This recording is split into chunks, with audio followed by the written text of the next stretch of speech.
Jeffers. Notes for living on planet Earth. Here we are, our solar system, one of millions, no, billions, no, trillions.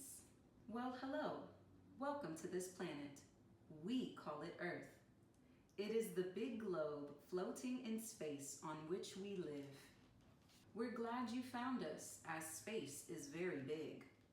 There is much to see and do here on Earth. So let's get started with a quick tour. The planet is basically made up of two parts, land and sea. Firstly, let's talk about the land.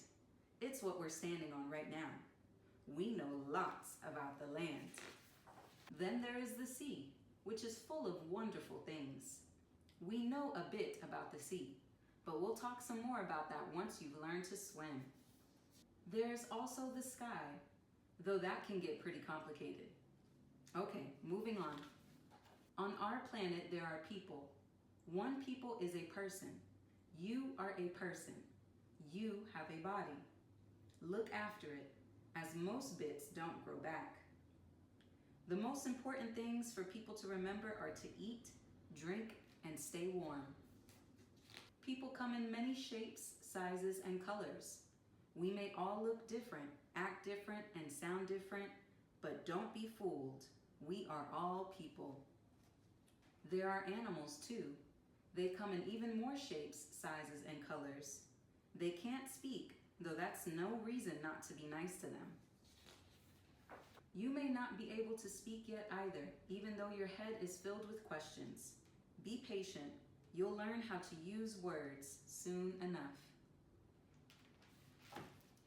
So I'm going to end the book there only because I feel a sense of moral responsibility now that I have learned a little bit more about copyright issues in regards to people's artistry. I think I would share the same sentiments when my books are published as well, that I would want people to purchase my books. But as of right now, we are in a global pandemic, so I want to let these publishers know, please don't be greedy, okay?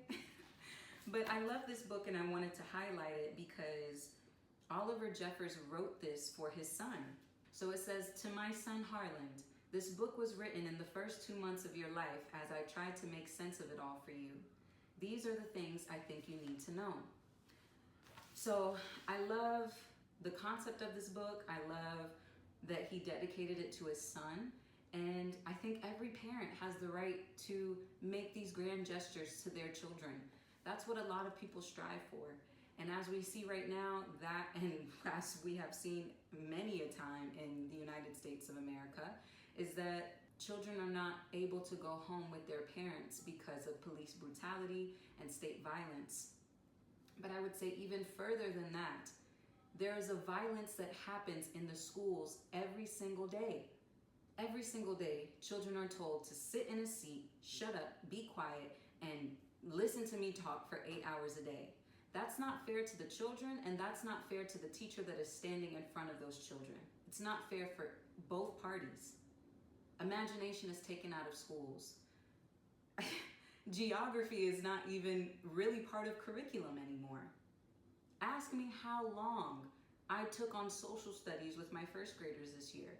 I was allotted 10 minutes on Tuesdays and Thursdays to do social studies with my kids.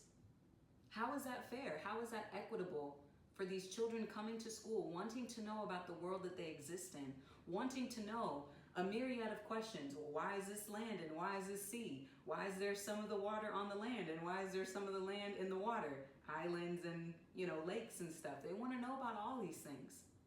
They want to know about different animals. They want to know about science. I got 10 minutes for science Monday, Wednesday, and Friday. That's not equitable. That's not a world that I want to send my kids to. I don't want to send them to that. And think about this. Every single day, parents are sending their kids more waking hours of the day with me. You spent 8 hours of the day in school. Waking hours at home, maybe 4.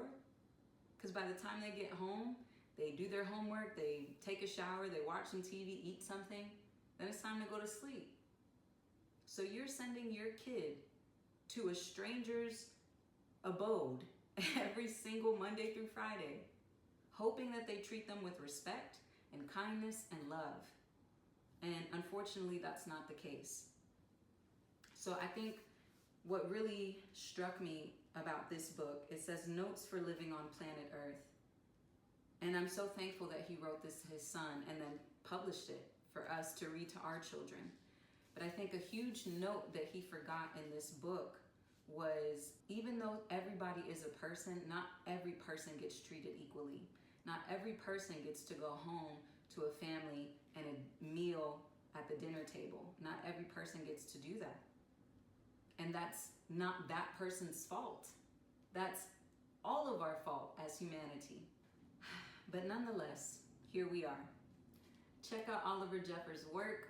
Check out more of his everything. His collection, his body of work is phenomenal. Check back soon for another video. The next video, I'm going to be going into a little bit more about what I've experienced as a teacher, particularly my first year teaching, which was by far, I don't know if this year was the worst or my first year teaching was the worst, but I'm gonna get into the nitty-gritty. Remember that joy is an act of resistance. I'll see you next time. Bye.